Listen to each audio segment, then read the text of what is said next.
ಓಂ ಶ್ರೀ ಗುರು ಬಸವಲಿಂಗಾಯ ನಮಃ. ಸೃಷ್ಟಿಕರ್ತ ಪರಮಾತ್ಮನನ್ನು ಬಸವಾದಿ ಶಿವಶರಣರನ್ನು ಹೃದಯ ಮಂದಿರದಲ್ಲಿ ಸ್ಮರಿಸಿ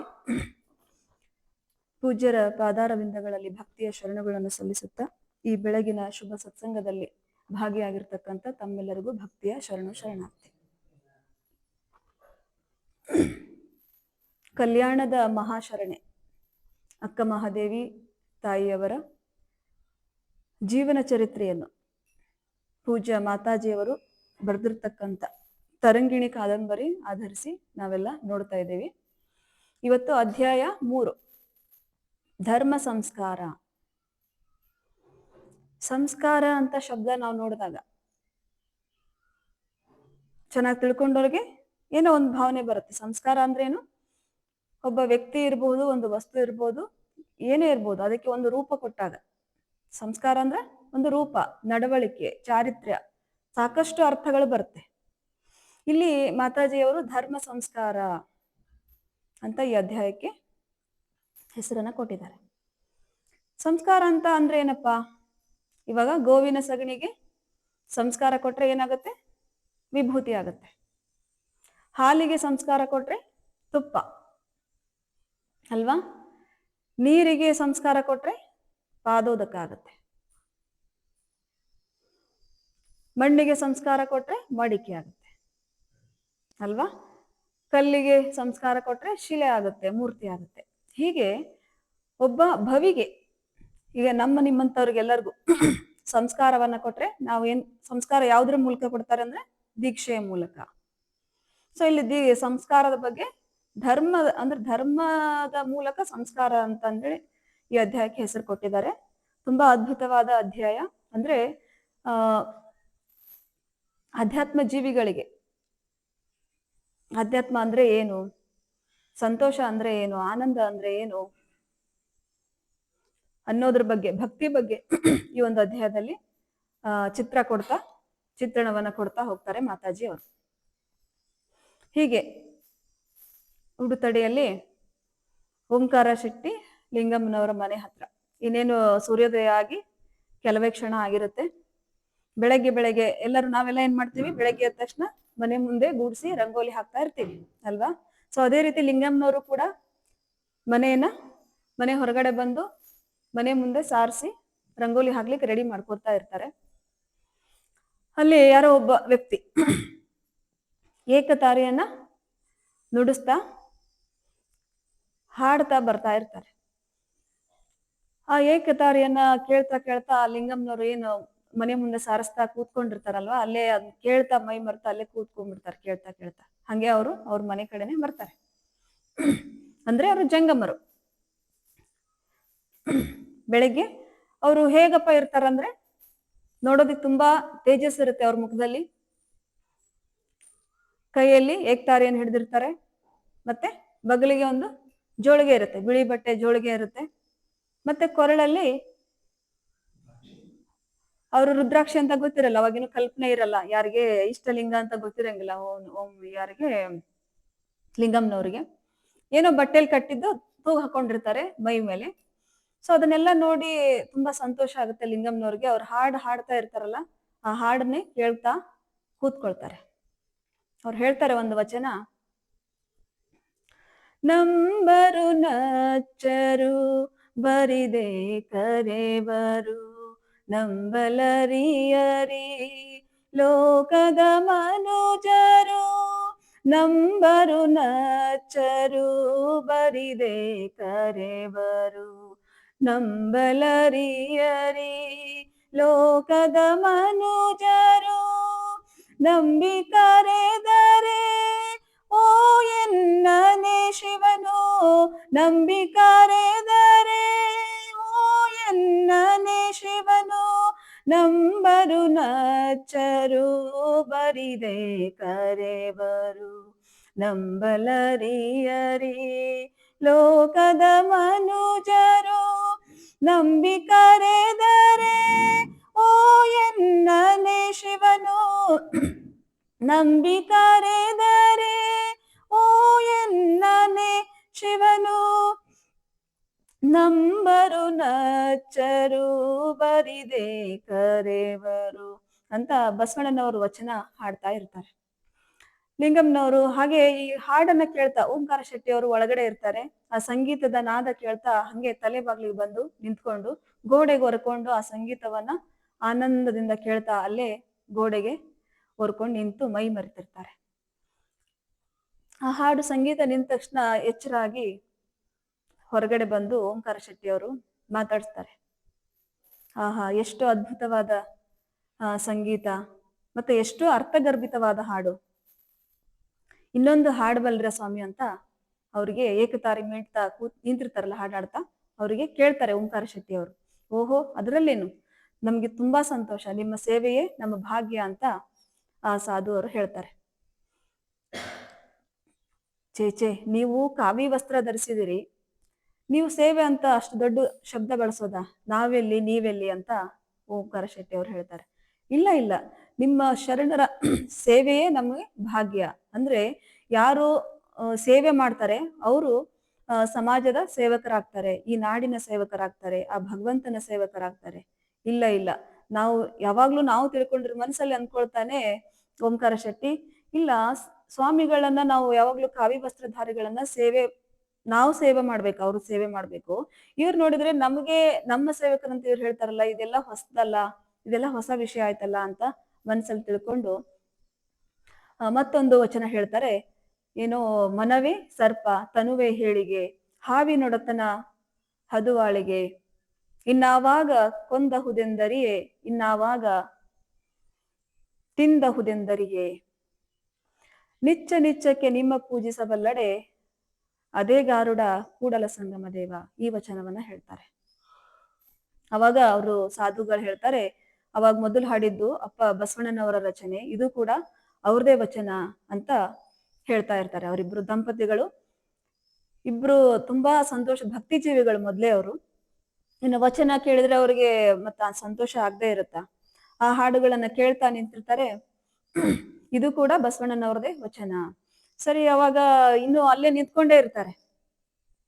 ಅವಾಗ ಓಂಕಾರ ಶೆಟ್ಟಿ ಅವರು ಕೇಳ್ತಾರೆ ಅವ್ರಿಗೆ, ತಾವು ಯಾರು ಸ್ವಾಮಿ, ಎಲ್ಲಿಂದ ಬಂದಿದ್ದೀರಾ ಅಂತ ಕೇಳ್ತಾರೆ.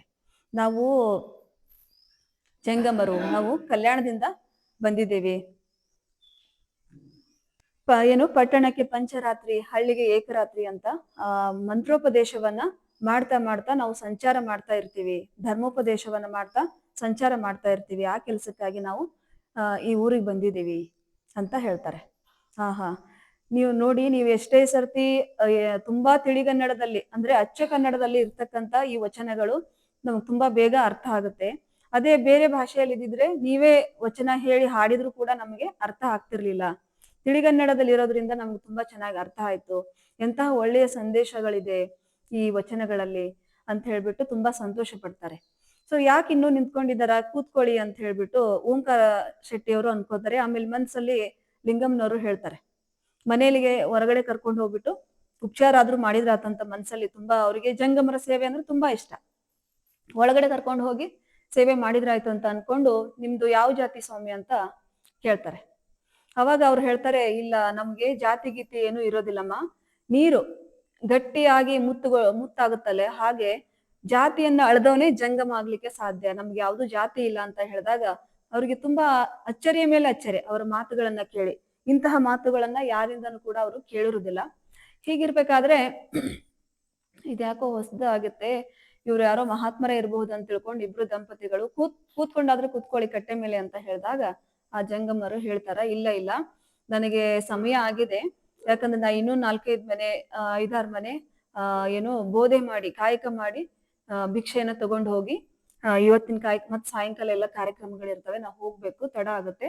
ನೀವು ಒಂದ್ ಕೆಲಸ ಮಾಡಿ, ಇವತ್ ಸಾಯಂಕಾಲ ನಿಮ್ ಮನೆ ಹತ್ರ, ನಿಮ್ ಮನೆ ಕಟ್ಟೆ ಮೇಲೆ ಇರಬಹುದು ಅಥವಾ ಯಾವುದೇ ದೇವಸ್ಥಾನದ ಹತ್ತಿರ ಇರಬಹುದು, ಒಂದು ಕಾರ್ಯಕ್ರಮ ಏರ್ಪಡಿಸಬೇಕಿದ್ರೆ ನಾನು ವಚನಗಳ ಕಟ್ಟನ್ನು ತಗೊಂಡು ಬಂದು ಅದನ್ನ ವಿಶ್ಲೇಷಣೆ ಮಾಡ್ತೀನಿ. ನಿಮ್ಮ ಏನಾದ್ರೂ ಅನುಮಾನ ಅಥವಾ ಏನಾದ್ರೂ ವಚನಗಳ ಬಗ್ಗೆ ಅರ್ಥ ಬೇಕು ಅಂದ್ರೆ ನಾನು ಹೇಳಲಿಕ್ಕೆ ನಾನು ರೆಡಿ ಇದ್ದೀನಿ, ಸಾಯಂಕಾಲ ನೀವು ರೆಡಿ ಮಾಡಿ ಬರ್ತೀವಿ ಅಂತ ಹೇಳಿದಾಗ ಓಂಕಾರ ಶೆಟ್ಟಿ ಅವರು ಕೇಳ್ತಾರ ಅವ್ರಿಗೆ, ಅದು ಸರಿ ಗುರುಗಳೇ, ನೀವು ಎಲ್ಲಿ ಉಳ್ಕೊಂಡಿರೋದು, ಎಲ್ಲಿ ವಾಸ್ತವ್ಯ ಮಾಡಿದಿರಾ ಅದನ್ನ ಹೇಳಿ ಅಂತ ಕೇಳ್ತಾರೆ.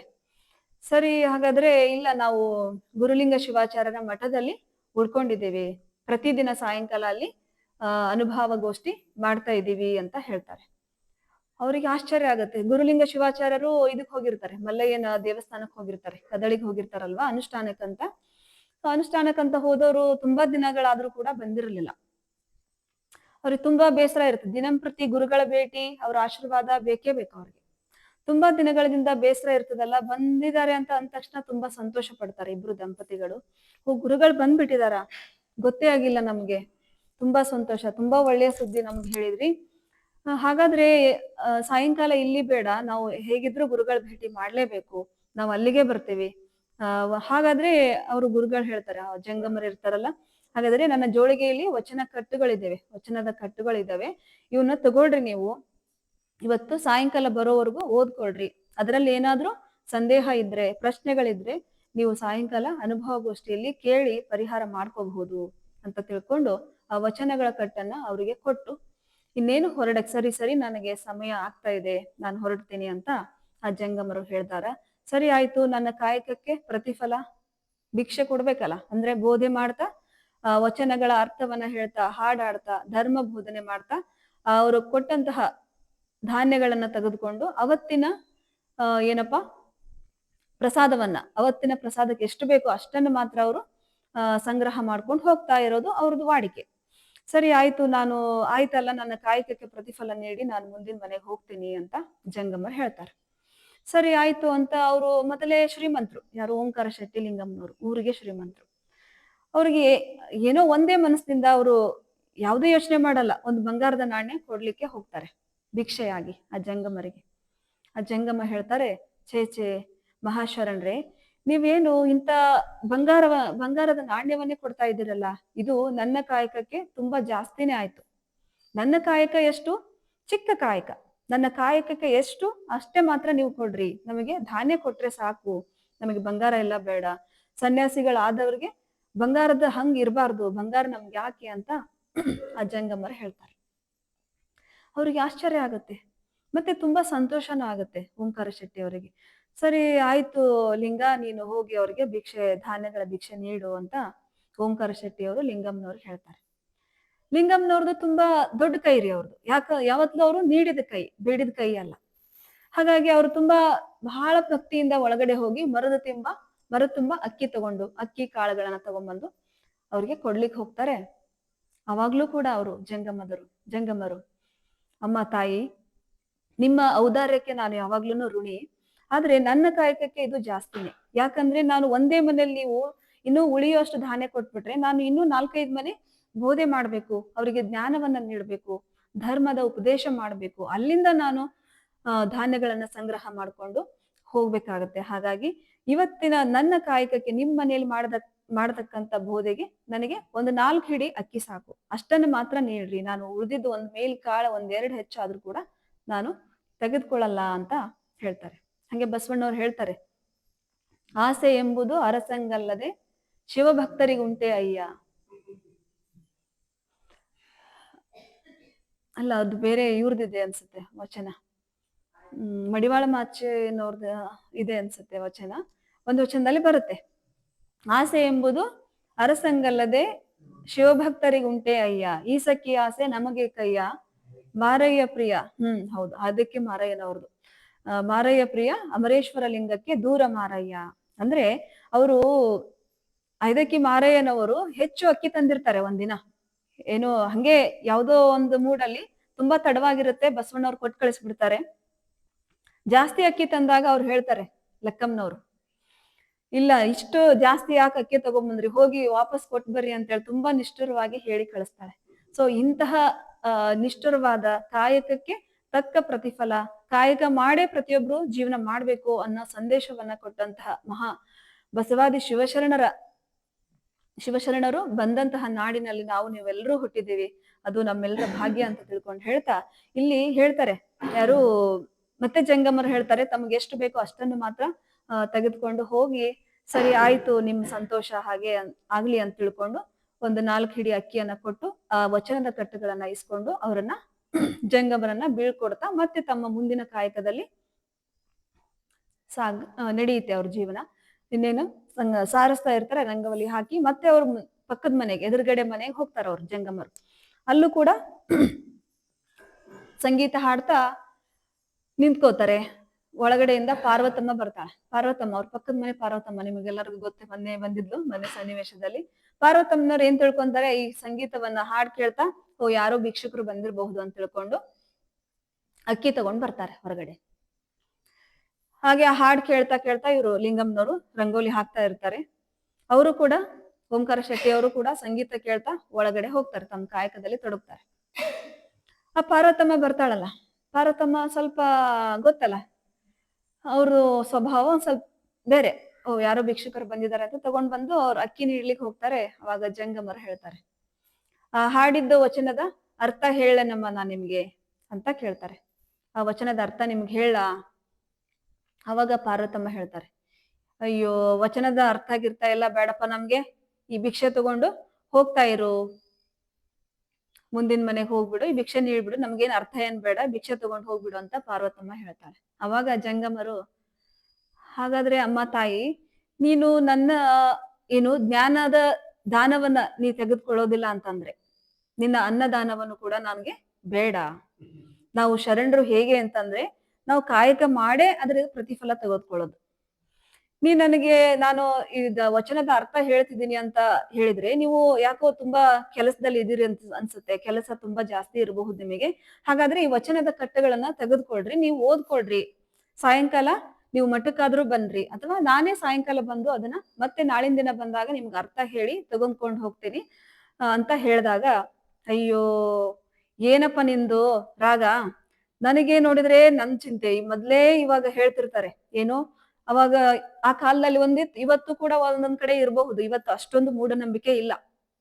ಹೆಣ್ಮಕ್ಳು ಅಂದ್ರೆ ಹೆಣ್ಮಕ್ಳು ಏನು ರಜಸೂಲೆಯಿಂದ ಇರ್ತಾರಲ್ಲ, ಸೊ ಹೆಣ್ಮಕ್ಳಾದವರು ಧರ್ಮ ಗ್ರಂಥಗಳನ್ನ, ದೇವರ ಬಗ್ಗೆ ಇರ್ತಕ್ಕಂಥ ಬುಕ್ಗಳನ್ನ, ಗ್ರಂಥಗಳನ್ನ ಮುಟ್ಬಾರ್ದು ಅಂತ ಒಂದು ಪ್ರತೀತಿ ಇದೆಯಲ್ಲಪ್ಪ, ನಾ ಹೆಂಗ್ ಮುಟ್ಬೇಕು ಅದನ್ನ ಅಂತ ಒಂದ್ ಮಾತನ್ನ ಪಾರ್ವತಮ್ಮ ಹೇಳ್ತಾಳೆ. ಅವಾಗ ಜಂಗಮರು ಹೇಳ್ತಾರೆ, ಏನಮ್ಮ ನೀನು ಬಸವಣ್ಣನವರು ಹುಟ್ಟಿದಂತ ನಾಡಿನಲ್ಲಿ ಹುಟ್ಟಿ ಇಂತಹ ಮಾತನ್ನ ಹೇಳ್ತೀಯ? ಹೆಣ್ಮಕ್ಳು ಯಾವುದಕ್ಕೂ ಕೂಡ ಕಡಿಮೆ ಅಲ್ಲ, ಅವರು ಕೂಡ ಎಲ್ಲ ವಿಧಿ ವಿಧಾನಗಳನ್ನ, ಸಂಸ್ಕಾರಗಳನ್ನ ಪಡಿಬಹುದು, ಅವರು ಯಾವ್ದ್ರಲ್ಲೂ ಹೆಚ್ಚು ಕಡಿಮೆ ಇಲ್ಲ, ಎಲ್ಲರೂ ಅವರು ಎಲ್ಲ ಸಮಾಜದಲ್ಲಿ ಅವರು ಕೂಡ ಸಮಾನರು ಅಂತ ಹೇಳ್ತಾ ಇರ್ತಾರೆ. ಅದೆಲ್ಲ ಇರ್ಲಪ್ಪ, ನಿಂದೇನಾದ್ರೂ ಇರ್ಲಿ ಪುರಾಣ, ಅದೆಲ್ಲ ನಮಗ್ ಬೇಡ, ನೀನು ಇದನ್ ತಗೊಂಡ್ ಹೋಗ್ಬಿಡು, ಭಿಕ್ಷೆ ತಗೊಂಡ್ ಹೋಗ್ಬಿಡು ಅಂತ ತುಂಬಾ ನಿಷ್ಠುರವಾಗಿ ಹೇಳಿದಾಗ, ಆಯ್ತಮ್ಮ ನೀನು ನನ್ನ ಜ್ಞಾನದ ದಾನವನ್ನ ಬೇಡ ಅಂತ ಹೇಳ್ತೀಯ, ಆದ್ರೆ ನಿಮ್ಮ ಅನ್ನದ ದಾನವು ಕೂಡ ನನಗೆ ಬೇಡ ಅಂತ ತಿಳ್ಕೊಂಡು ಬೇರೆ ಮನೆಗೆ ಹೋಗ್ತಾನೆ. ಇದನ್ನೆಲ್ಲ ಕೇಳಿಸ್ಕೊಂತಿರ್ತಾರೆ. ಮತ್ತೆ ಇದೆಲ್ಲ ಮಾತುಕತೆ ಆದಾಗ ಓಂಕಾರ ಶೆಟ್ಟಿ ಅವರು ಹೊರಗಡೆ ಬರ್ತಾರೆ. ಏನ್ ಇವ್ರದ್ದು ಜಂಗಮರದು ವಿಚಿತ್ರವಾದ ವರ್ತನೆ ಇದೆಯಲ್ಲ, ಯಾಕೋ ವಿಶೇಷ ವ್ಯಕ್ತಿಗಳು ಅನಿಸ್ತಾ ಇದ್ದಾರೆ, ಹಣೆ ಮೇಲೆ ವಿಭೂತಿ ಧರಿಸಿದ್ದಾರೆ, ತುಂಬಾ ವಿಶೇಷ ವ್ಯಕ್ತಿಗಳು ಇದ್ದಾರೆ. ಮತ್ತು ಅವ್ರ ನಡವಳಿಕೆ, ಅವರ ಸಮಾಜ ಪ್ರಜ್ಞೆ, ಅವರ ಜ್ಞಾನದ ಒಂದು ವಿಸ್ತಾರ ನೋಡಿದಾಗ ಅವ್ರಿಗೆ ತುಂಬಾ ಸಂತೋಷ ಆಗುತ್ತೆ. ಅವಾಗೆಲ್ಲ ವಿಚಾರಿಸಿದಾಗ ಹೇಳ್ತಾರೆ, ನಾವು ನಿಮ್ಮ ಧರ್ಮದ ಗುರು ಯಾರು ಅಂತ. ಹೀಗೆ ಮತ್ತೆ ಅವ್ರು ಮಾತಾಡ್ಸ್ಲಿಕ್ಕೆ ಬರ್ತಾರೆ. ನಿಮ್ ಹೆಸರೇನು ಸ್ವಾಮಿ ಅಂತ ಕೇಳ್ತಾರೆ. ಯಾರು? ಓಂಕಾರ ಶೆಟ್ಟಿ ಅವರು. ನನ್ನ ಹೆಸರು ಬೋಧಿಕಾಯಕದ ಚೆನ್ನಯ್ಯ ನನ್ನ ಹೆಸರು ಅಂತ ಹೇಳ್ತಾರೆ. ಅಂದ್ರೆ ನಿಮ್ಮ ಆದಿ ಮೂಲ ಗುರು ಯಾರು, ನಿಮಗೆ ದೀಕ್ಷಾ ಗುರುಗಳು ಯಾರು ಅಂತ ಕೇಳಿದಾಗ ಅವ್ರು ಹೇಳ್ತಾರೆ, ನಮಗೆ ಏನು ಸಮಾಜದ ಹರಿಕಾರ, ಸಮಾಜೋದ್ಧಾರ ಅಪ್ಪ ಬಸವಣ್ಣನವರು ನಮಗೆ ಆದಿ ಗುರುಗಳಾಗಿದ್ದಾರೆ. ಓಹೋ, ಈಗ ಅವ್ರ ಕಡೆಯಿಂದ ನೀವು ದೀಕ್ಷೆ ತಗೊಂಡ ಜಂಗಮರೇ ನೀವು ಹೀಗಿದ್ದೀರಾ, ಆ ಮೂಲ ಗುರು ಅಪ್ಪ ಬಸವಣ್ಣನವ್ರು ಹೇಗಿರ್ಬೋದು, ಅವ್ರನ್ನೆಲ್ಲ ನಾವು ನೋಡ್ಬೇಕಲ್ಲ ಅಂತ ತುಂಬಾ ಮನದಲ್ಲಿ ಆಸೆ ಮೂಡುತ್ತೆ ಇಬ್ಬರು ದಂಪತಿಗಳಿಗೆ. ಇವರೇ ಹೀಗಿದ್ದಾರೆ, ಇನ್ನು ಅವ್ರ ಗುರುಗಳು ಹೇಗಿರ್ಬೇಕಪ್ಪ ಅಂತ ತುಂಬಾ ಸಂತೋಷ ಪಟ್ಟು, ಸರಿ ಸರಿ ನೀವು ಎಲ್ಲಿ ಉಳ್ಕೊಂಡಿದಾರ ಅಂತ ಎಲ್ಲ ಕೇಳ್ಕೊಂಡು ತುಂಬಾ ಸಂತೋಷ ಆಗುತ್ತೆ ಗುರುಗಳು ಬಂದಿದ್ದು. ಆಯ್ತು ನಾವು ಸಾಯಂಕಾಲ ಆಮೇಲೆ ಅನುಭವ ಗೋಷ್ಠಿ ಅಂತ ಅಂದ್ರೆ ಏನು ಅಂತ ಕೇಳ್ತಾ ಇರ್ತಾರೆ. ಯಾರಿಗೆ? ಬೋಧಿಕಾಯಕದ ಚೆನ್ನಯ್ಯನವರಿಗೆ ಇಬ್ರು ದಂಪತಿಗಳು ಕೇಳ್ತಾರೆ. ಅನುಭವ ಗೋಷ್ಠಿ ಅಂತ ಅಂದ್ರೆ ಸಾಮಾನ್ಯವಾಗಿ ಏನು ಪ್ರವಚನ ಅಂತ ಅಂದಾಗ, ಪ್ರವಚನ ಅಂತ ನಾವು ಕೇಳ್ತಿರ್ತೀವಲ್ಲ, ಪ್ರವಚನದಲ್ಲಿ ಗುರುಗಳು ಪ್ರವಚನ ಮಾಡ್ತಾ ಹೋಗ್ತಾರೆ, ನಾವೆಲ್ಲರೂ ಕೂತ್ಕೊಂಡವರು ಶಿಷ್ಯರಾದವರು ನಾವು ಕೇಳ್ತಾ ಹೋಗ್ತೀವಿ. ಅನುಭವ ಗೋಷ್ಠಿ ಅಂತ ಅಂದ್ರೆ ಏನಪ್ಪಾ ಅಂತಂದ್ರೆ, ಅನುಭವ ಗೋಷ್ಠಿ ಒಂದು ಒಂದು ನಿರ್ದಿಷ್ಟ ವಿಷಯಗಳನ್ನ ಆಯ್ಕೆ ಮಾಡಿಕೊಂಡು ಅಲ್ಲಿ ಕೂತ್ಕೊಂಡ ಗುರುಗಳು ಅದರ ಬಗ್ಗೆ ವಿಶ್ಲೇಷಣೆ ಮಾಡ್ತಾ ಹೋಗ್ತಾರೆ. ಅದರ ಬಗ್ಗೆ ಮತ್ತೆ ನಂತರ ಚರ್ಚೆ ಮಾಡ್ತಾರೆ. ಅದರಲ್ಲಿ ಏನಾದ್ರೂ ಏನು ಅನುಮಾನ ಇದ್ರೆ, ಪ್ರಶ್ನೆಗಳಿದ್ರೆ, ದ್ವಂದ್ವಗಳಿದ್ರೆ ಅದಕ್ಕೆ ಪರಿಹಾರ ಕೊಡ್ತಾ ಹೋಗ್ತಾರೆ. ಹಾಗೆ ಅಲ್ಲಿ ಕೂತ್ಕೊಂಡಂತ ಶರಣರು ಏನಿರ್ತಾರಲ್ಲ, ಆ ತಮಗೆ ತಿಳಿದಂತ ವಿಷಯಗಳನ್ನು ಕೂಡ ಏನಾದ್ರೂ ಅವ್ರು ಹೇಳಿರ್ತಕ್ಕಂತ ವಿಷಯದಲ್ಲಿ ಅವರಿಗೆ ಏನಾದ್ರೂ ಜ್ಞಾನ ಇದ್ರೆ ಅವರು ಕೂಡ ತಮಗೆ ತಿಳಿದಷ್ಟನ್ನ ಅಲ್ಲಿ ಮಂಡಿಸಬಹುದು. ಈ ರೀತಿ ಒಂದು ಅವಕಾಶಗಳನ್ನು ಕೂಡ ಅಲ್ಲಿ ಅನುಭವಗೋಷ್ಠಿಯಲ್ಲಿ ಕೊಡ್ತಾರೆ.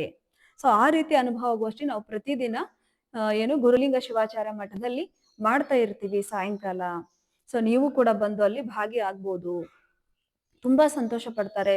ಓದೋದು, ವಚನ ಪಠಣ ಅಂತ ಅಂದ್ರೆ, ಶಿವನ ಧ್ಯಾನ ಅಂದ್ರೆ, ಪರಮಾತ್ಮನ ಸ್ಮರಣೆ ಅಂದ್ರೆ, ಸತ್ಸಂಗ ಅಂದ್ರೆ ತುಂಬಾ ಸಂತೋಷ. ಇಬ್ರು ದಂಪತಿಗಳಿಗೆ ತುಂಬಾ ಸಂತೋಷವಾಗಿ ಇನ್ನ ಸಾಯಂಕಾಲ ಹೋಗೋಣ ಅಂತ ತುಂಬಾ ಖುಷಿಯಿಂದ ಅವ್ರನ್ನ ಬೀಳ್ಕೊಟ್ಟು ತಮ್ಮ ಕೆಲಸಗಳಲ್ಲಿ ತೊಡಕೊಳ್ತಾರೆ. ಇನ್ನ ಸಾಯಂಕಾಲ ಅನುಭವಗೋಷ್ಠಿಗೆ ಇನ್ನೇನು ಅವಾಗ ಹೋಗ್ಬೇಕು, ಇವತ್ ಹೋಗ್ಬೇಕಪ್ಪ ಅಂತ ತಿಳ್ಕೊಂಡು ರೆಡಿ ಆಗ್ತಿರ್ತಾರೆ. ಅಂಗಡಿ ಕಡೆಯಿಂದ ಫೋನ್ ಬರುತ್ತೆ. ದಿನ ಮತ್ ಕಾಯ್ಕಕ್ ಹೋಗ್ಬೇಕಲ್ಲ ಅವ್ರು.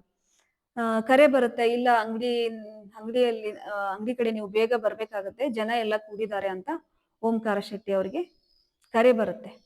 ಅಂದ್ರೆ ಏನೇ ಉಡುತಡಿಯಲ್ಲಿ ಊರಲ್ಲಿ ಏನಾದ್ರೂ ನ್ಯಾಯ ಪಂಚಾಯಿತಿ ಅಥವಾ ಏನಾದ್ರೂ ಒಂದು ಸೀರಿಯಸ್ ಆದ ವಿಷಯ ಇದ್ದಾಗ ಹಿರಿಯರೆಲ್ಲ ಓಂಕಾರ ಶೆಟ್ಟಿ ಅವ್ರ ಅಂಗಡಿ ಕಡೆ ಕೂಡೋ ಒಂದು ಸಂಪ್ರದಾಯ ಇರುತ್ತೆ. ಏನಿರ್ಬೋದು ಅಂತ ಯೋಚನೆ ನಾವು ಮಠಕ್ಕೆ ಹೋಗ್ಬೇಕಂತ ಯೋಚನೆ ಮಾಡಿದ್ರೆ ಇದೇನಪ್ಪ ಕರೆ ಬಂತು, ಅಂಗಡಿಗೆ ಹೋಗ್ಬೇಕಾಯ್ತಲ್ಲ ಅಂತ ಸರಿ ಸರಿ ಅದು ಮುಖ್ಯನೇ ಅಂತ ತಿಳ್ಕೊಂಡು ಓಂಕಾರ ಶೆಟ್ಟಿ ಅವರು ಅಂಗಡಿ ಕಡೆ ಹೋಗ್ಲಿಕ್ಕೆ ರೆಡಿ ಆಗ್ತಾರೆ. ಬೆಳಗಿಂದ ಏನು ಮುಗಿಸ್ಕೊಂಡು ಪೂಜೆ ಪ್ರಸಾದ ಎಲ್ಲ ಮುಗಿಸ್ಕೊಂಡು ಸರಿ ಸರಿ ಆಯ್ತು ಅಂಗಡಿ ಕಡೆನೆ ಹೋಗೋಣ, ಆಮೇಲೆ ಬೇಕಂದ್ರೆ ಗುರು ಕಡೆ ಹೋದ್ರಾಯ್ತು, ಸಾಯಂಕಾಲ ಹೇಗೂ ಅನುಭವ ಗೋಷ್ಠಿ ಇರುತ್ತೆ ಅಂತ ತಿಳ್ಕೊಂಡು ಅಂಗಡಿ ಕಡೆ ಹೋಗ್ತಾರೆ. ಅಂಗಡಿ ಕಡೆ ಹೋದಾಗ ಆಶ್ಚರ್ಯ ಆಗುತ್ತೆ ಓಂಕಾರ ಶೆಟ್ಟಿ ಅವರಿಗೆ. ಇದೇನಪ್ಪ ದಿಢೀರ್ ಸಮಾವೇಶ ಮಾಡಿದ್ದಾರೆ, ಏನ್ ವಿಶೇಷ ಇದು, ಏನು ಹೇಳಿಲ್ಲ ಏನೂ ಇಲ್ಲ. ಯಾವಾಗ್ಲೂ ಏನಾದ್ರೂ ವಿಷಯಕ್ಕೆ ಸೇರ್ಬೇಕು, ಪಂಚಾಯತಿ ಮಾಡ್ಬೇಕು ಅಂತಂದ್ರೆ ಓಂಕಾರ ಶೆಟ್ಟಿ ಅವರಿಗೆ ಈ ತರ ವಿಷಯ ಇರುತ್ತೆ ಅಂತ ತಿಳ್ಕೊಂಡು ಮೊದ್ಲೇ ಹೇಳ್ತಾರೆ. ಇಂಥ ಟೈಮ್ ಸೇರೋಣ ಅಂತ ಹೇಳಿರ್ತಾರೆ. ಇದೇನ್ ಎಲ್ರು ಜನ ಬಂದ್ಬಿಟ್ಟಿದ್ದಾರೆ, ಏನಿರ್ಬಹುದು, ಏನೋ ಗಹನವಾದ ವಿಷಯನೇ ಇರ್ಬೇಕು ಅಂತ ತಿಳ್ಕೊಂಡು ಮನಸ್ಸಲ್ಲೇ ಅನ್ಕೊಂಡು ಅಲ್ಲಿ ಹೋಗಿ ಕೂತ್ಕೊಳ್ತಾರೆ. ಇವಾಗ ಸಮಯ ಆಯ್ತು, ಸದ್ಯಕ್ಕೆ ಅಲ್ಲಿ ಎಲ್ರು ಕೂತ್ಕೊಂಡಿರ್ಲಿ, ಮುಂದಿನ ವಿಷಯನ ತುಂಬಾ ಚೆನ್ನಾಗಿದೆ. ಅಲ್ಲಿ ಏನಪ್ಪಾ ನಡೀತೆ ಅಂದ್ರೆ ಊರಲ್ಲೆಲ್ಲ ಶರಣರೆಲ್ಲ ಬಂದಿರ್ತಾರಲ್ಲ, ಜಂಗಮರೆಲ್ಲ ಬಂದಿರ್ತಾರೆ. ಸಾಮಾನ್ಯವಾಗಿ ಎಲ್ಲರೂ ಜನ ಹೇಗೆ ಜನರ ಸ್ವಭಾವ ಅಂತಂದ್ರೆ, ಈಗ ಯಾರೋ ಒಬ್ರು ಧರ್ಮ ಪ್ರಸಾರ ಮಾಡ್ಲಿಕ್ಕೆ ಬಂದಿದ್ದಾರೆ ಅಂತಂದ್ರೆ ಎಲ್ಲರೂ ಅದನ್ನ ಖುಷಿ ಪಡ್ತಾರೆ, ಆನಂದ ಪಡ್ತಾರೆ ಅಂತ ಇರಲ್ಲ. ಕೆಲವೊಬ್ಬರಿಗೆ ಅದು ಇಷ್ಟ ಆಗಲ್ಲ.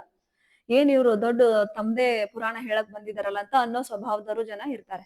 ಅಲ್ಲಿ ತುಂಬಾ ಚೆನ್ನಾಗಿ ಮಾತುಕತೆ ನಡೆಯುತ್ತೆ. ಆ ಸಂಭಾಷಣೆಯ ವಿಷಯವನ್ನ ನಾಳಿನ ದಿನ ನೋಡೋಣ ಅಂತ ತಿಳ್ಕೊಂಡು ಹೇಳ್ತಾ ಇದಿಷ್ಟು ಇವತ್ತಿನ ಚಿಂತನ. ಎಲ್ಲರಿಗೂ ಶರಣು ಶರಣಾರ್ಥಿ.